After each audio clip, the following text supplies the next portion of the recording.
ॐ सोमनाथाय नमः। ॐ मल्लिकार्जुनाय नमः। ॐ महाकालेश्वराय नमः।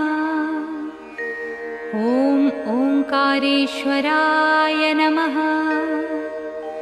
ॐ वैद्यनाथाय नमः। ॐ भीमशंकराय नमः। ॐ रामेश्वराय नमः।